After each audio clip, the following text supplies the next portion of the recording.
Hello నేను శేషరావు. సమస్యలను పరిష్కరించుకోవడం అనేది ఒక్కొక్కరు ఒక్కొక్క పద్ధతిని అనుసరిస్తూ ఉంటారు. ఇప్పుడు ఏపీ ఎన్జిఓ అధ్యక్షుడు విద్యాసాగర్ రావు గారు చాలా నైస్గా ఎప్పటి నుంచో పెండింగ్లో ఉన్నటువంటి సమస్యలను ఒక్కొక్కటిగా పరిష్కరించుకుంటూ వస్తూ ఉన్నారు. ఈ ప్రభుత్వంతో లైజనింగ్ చేయడంలో ఆయన చాలా వరకు విజయం సాధించారని చెప్పుకోవచ్చు. ఎందుకనంటే ఆయన ఆధ్వర్యంలో ఇప్పటి వరకు ప్రభుత్వం కూటమి ఏర్పడిన తర్వాత 6,000 కోట్లకు పైగా గత బకాయిలను రాబట్టగలిగారు. ఇప్పుడు దాదాపు 60 నెలలు పెండింగ్లో ఉన్నటువంటి కరువు బత్యాన్ని 1,100 కోట్ల రూపాయలని ఇప్పుడు రాబట్టారు. దీని కారణంగా సంక్రాంతి సందర్భంగా దాదాపు 2,25,000 మంది ఉద్యోగులు, 2,65,000 మంది పింఛన్దారులు వీళ్ళు సంక్రాంతి పండుగను జరుపుకుంటున్నారు. వాళ్ళ ఖాతాల్లో 40 నుంచి 60,000 రూపాయలు పడ్డాయి. ఇంతకన్నా సంక్రాంతి ఏముంటుంది ఉద్యోగులకి? 60 నెలల క్రితం పెండింగ్, 60 నెలల పెండింగ్ కరువు బత్యం. కరువు బత్యం అని అంటేనే ఉద్యోగులు కరువు వచ్చిందో అని అనుకుంటారు. సరే, వాళ్ళు ఏదన్నా అనుకొని, వాళ్ళు డిఎల్ అనుకొని, లేదంటే ఏదన్నా అనుకొని 1,100 కోట్ల రూపాయలు ఇప్పుడు పింఛన్దారులకి అలాగే ఉద్యోగులకి వాళ్ళ ఖాతాల్లో వేశారు. పింఛన్దారులకేమో డైరెక్ట్గా సిపిఎస్ ఖాతాల్లో పడిపోతుంది, ఉద్యోగులకేమో వాళ్ళ ఖాతాల్లో ఆల్రెడీ జమ అవుతాయి జిపిఎస్ ఖాతాల్లో. సో ఇది ఒకటైతే, సరెండర్ లీవ్కి సంబంధించినటువంటి పెండింగ్ దాదాపు 110 కోట్ల రూపాయలు అవి కూడా పోలీసులకి ఇచ్చారు. అంటే ఈ ప్రభుత్వం, కూటమి ప్రభుత్వం వచ్చిన తర్వాత బకాయిలని చెల్లించడంతో పాటు 60 నెలల్లో కరువు బత్యాన్ని క్లియర్ చేసింది అని అంటే, ఇక రాబోయే రోజుల్లో మిగిలినటువంటి పెండింగ్ సమస్యలు ఏమున్నాయి, పెండింగ్ డిమాండ్స్ ఏమున్నాయి? ఉద్యోగులకి సిపిఎస్ రద్దు, తర్వాత పిఆర్సీ వేయించుకోవటం, డిఏలని పెంచుకోవటం, ఇవే కదా. ఒక సమస్య తీర్చిన తర్వాత, ఒక డిమాండ్ తీర్చిన తర్వాత మిగతా డిమాండ్లకు వెళ్ళడం అనేది కామన్ ఉద్యోగులకి. ఇది తీర్చారు కదా, 60 నెలల పెండింగ్ బకాయిలు ఇచ్చారు కదా అనేటువంటి సంతృప్తి తాత్కాలికమే ఉంటుంది. సంతృప్తి ఎప్పుడంటే ఆ రోజే, పడిన రోజే, తర్వాత మళ్ళీ మామూలే. ఇప్పుడు 6,500 కోట్ల బకాయిలు, 60 నెలల పెండింగు, కరువు బచ్చు ఇవన్నీ ఇచ్చారు కదా. అలా అని చెప్పేసి ఈ ప్రభుత్వానికి కోఆపరేట్ చేద్దాం అని చెప్పి విద్యాసాగర్ రావు గారు చెప్పరు.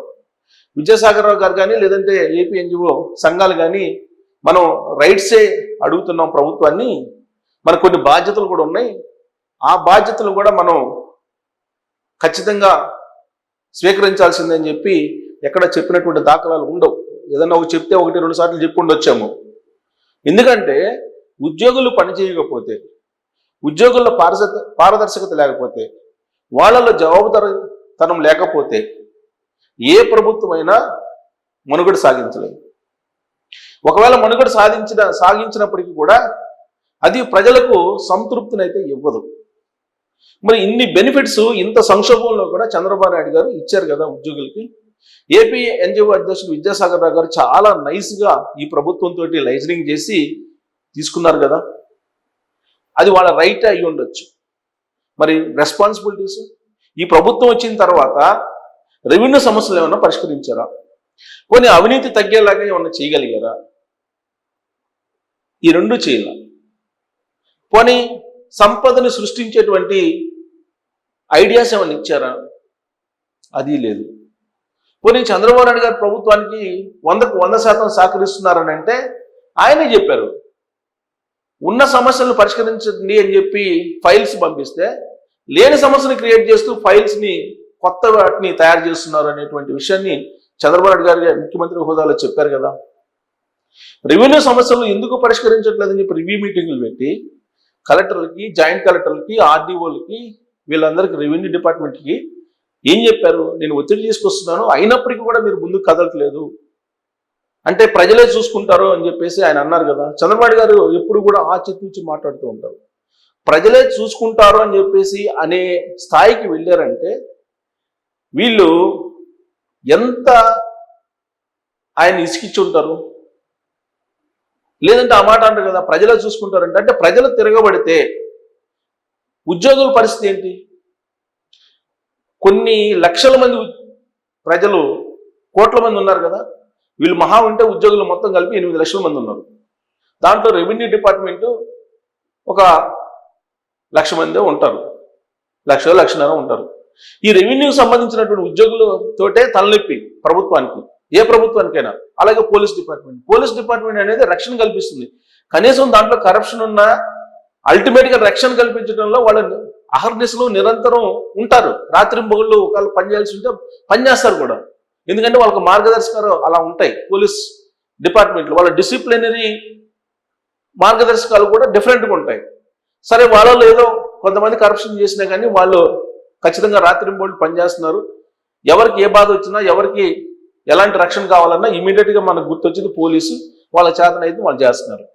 మరి రెవెన్యూ డిపార్ట్మెంట్కి వచ్చింది. ఈ రెవెన్యూ డిపార్ట్మెంట్ వల్లే ప్రభుత్వానికి తలనొప్పులు, ప్రభుత్వానికి చాలా నష్టం జరుగుతుంది. ఏపీ ఎన్జిఓల్లో బాగా నాయకత్వంలో పైనుండే లేయర్ కూడా ఎవరో తెలుసా? రెవెన్యూ డిపార్ట్మెంట్కి సంబంధించి. మరి వాళ్ళు ఈ రెవెన్యూ సమస్యలు మనం పరిష్కరించాలి, ఇది ప్రజల సమస్యలు కదా. ఇప్పుడు కరువు బత్యం తీసుకున్నా, లేదంటే నెల 1వ తారీఖు జీతాలు తీసుకున్నా, ఇవన్నీ కూడా ప్రజలకు సంబంధించిన డబ్బులు కదా.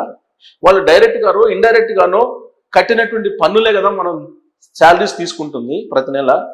మరి వాళ్ళు ఇచ్చినప్పుడు మనం జవాబుదారీతనంతో పారదర్శకంగా పనిచేయాల్సిన బాధ్యత ఉంది కదా, మీరు ఎందుకు చేయట్లేదని చెప్పేసి వీళ్ళు పెట్టుకున్నటువంటి మీటింగ్లో ఏనాడు చెప్పుకుంటున్నటువంటి పరిస్థితులు కానీ, డిస్కస్ చేసుకున్న పరిస్థితులు కానీ లేవు. మరి ఎలా మారాలి? ప్రజల సమస్యలు తీర్చకుండా డబ్బులు రమ్మంటే ఎలా వస్తాయి? ఇప్పుడు రెవెన్యూ సమస్యలు తీర్చమంటే కొంతమంది ఎంఆర్ఓలు కానీ, ఆర్డీఓలు కానీ ఎకరానికి ₹1,00,000 అడుగుతున్నారు. ఎక్కడి నుంచి తీసుకొస్తారు ప్రజలు? వ్యవసాయం చేసుకునేటువంటి రైతు ఆయన భూమిని ఆయనకి ఇవ్వడానికి ఎకరాకి ₹1,00,000 డిమాండ్ చేస్తూ ఉంటే ఎక్కడి నుంచి తీసుకొస్తారు? వాళ్ళు వ్యవసాయం చేసి పెట్టుబడి పెట్టి ఆ పంట వచ్చి అమ్ముకొని ఆ అమ్మకం తాలూకు డబ్బు ఇంటికి వచ్చేటప్పటికి తల ప్రాణం తోక్కొస్తుంది వాళ్ళకి. మరి ఇవి తెలియాలి కదా. ఏసీ రూమ్లో కూర్చొని నాకు నెలకు 1వ తారీఖు జీతం ఇస్తే చాలు, ప్రజలు ఏమైపోయినా పర్లేదు అనేటువంటి భావన ఏదైతే ఉందో ఇది చాలా ప్రమాదకరం. అనేక దేశాలు కుప్పకూరడానికి కానీ, అనేక దేశాలు రోడ్డును పట్టడానికి కానీ, అనేక దేశాలు లాస్ట్కి తినడానికి తిండి కూడా లేకుండా పోవడానికి కారణం ఏంటో తెలుసా?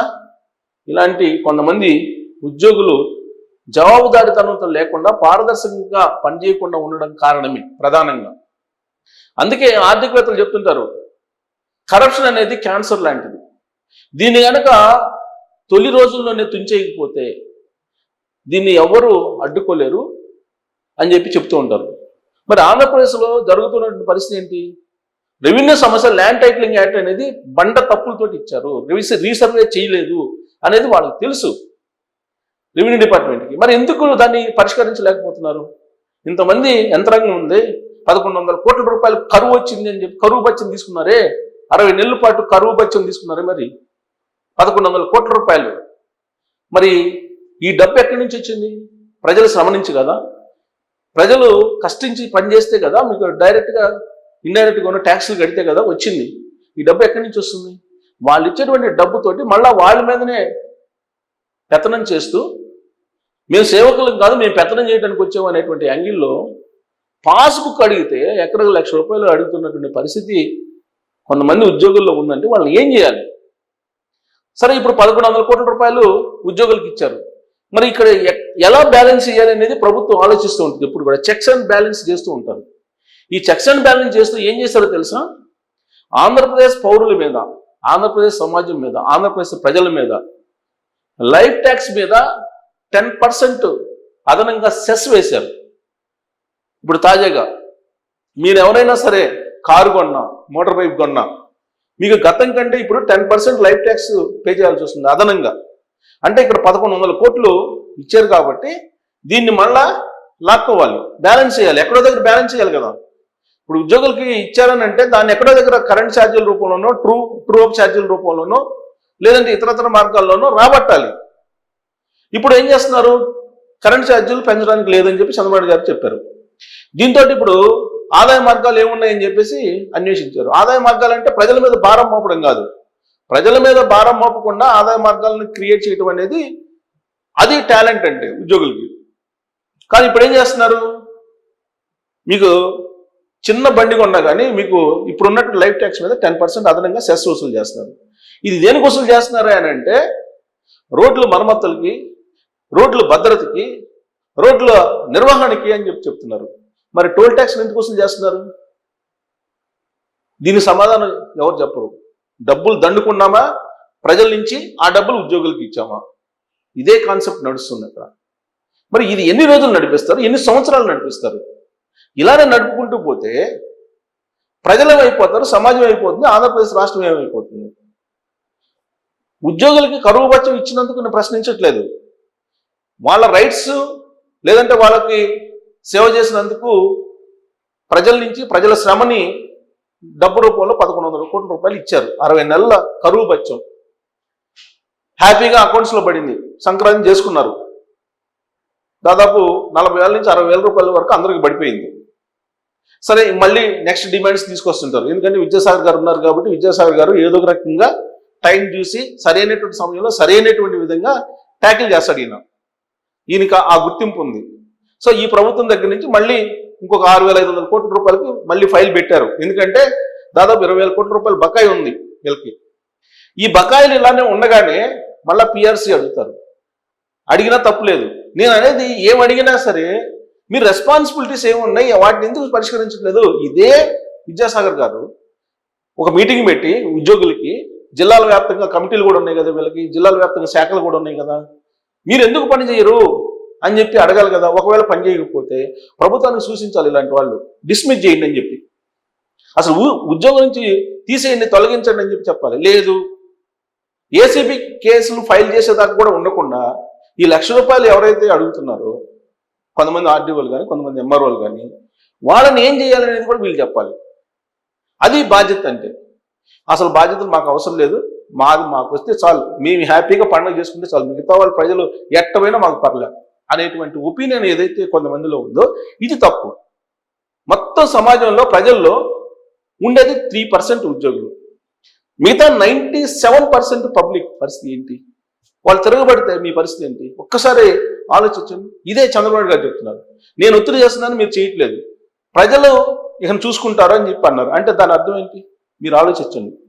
సో కాబట్టి ఒకవైపు ఉద్యోగులు పండగ చేసుకోమని చెప్పింది ఈ ప్రభుత్వం, ఇంకొక వైపు ఏమో వాహనదారులకి మీరు ఏ వాహనం కొన్నా 10% అదనంగా సెస్ వసూలు చేయబోతున్నారు. ఆ మేరకు ఆర్డినెన్స్ ఇచ్చారు, క్యాబినెట్లో అప్రూవల్ చేసి ఆర్డినెన్స్ కూడా ఇచ్చేశారు.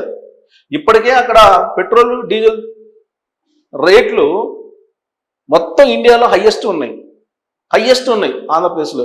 ఇది జగన్మోహన్ రెడ్డి గారు ఉన్నప్పుడు పెద్ద ప్రచారం చేశారు 2019 ఎన్నికలకు ముందు. ఆయన వచ్చిన తర్వాత తగ్గించలేదు, ఇప్పుడు ఈ కూటమి వచ్చిన తర్వాత కూడా తగ్గించలేదు. సరే, తగ్గించకపోతే పోయారు. ఇప్పుడు మళ్ళీ రోడ్ల మరమ్మతు నిర్వహణ కోసం 10% సెస్ అని చెప్పి కొత్త ఆర్డినెన్స్ తీసుకొచ్చారు. అంటే ఉద్యోగులకు ఇచ్చినటువంటి 11,000 కోట్ల రూపాయలు ఏదైతే ఉన్నాయో కరువు భత్యం, ప్రజల 95% కరువు లేదు, ఓన్లీ ఉద్యోగులకే కరువు వచ్చింది. సో కాబట్టి ఈ 11,000 రూపాయలు వాళ్ళకి కరువు వచ్చింది కాబట్టి కరువు భత్యం ఇచ్చారు.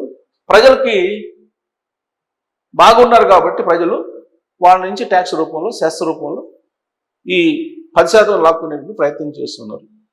మరి ఇంత చేస్తున్నప్పుడు ఉద్యోగుల్ని వాళ్ళ చేత పనిచేయించేటువంటి బాధ్యత కూడా ఈ ప్రభుత్వం మీద ఉంది కదా, లేదంటే డిస్మిస్ చేయాలి కదా. మరి డిస్మిస్ చేసే పరిస్థితి ఉందా అనే దాని మీద మీరు కామెంట్ చేయొచ్చు. Thank you.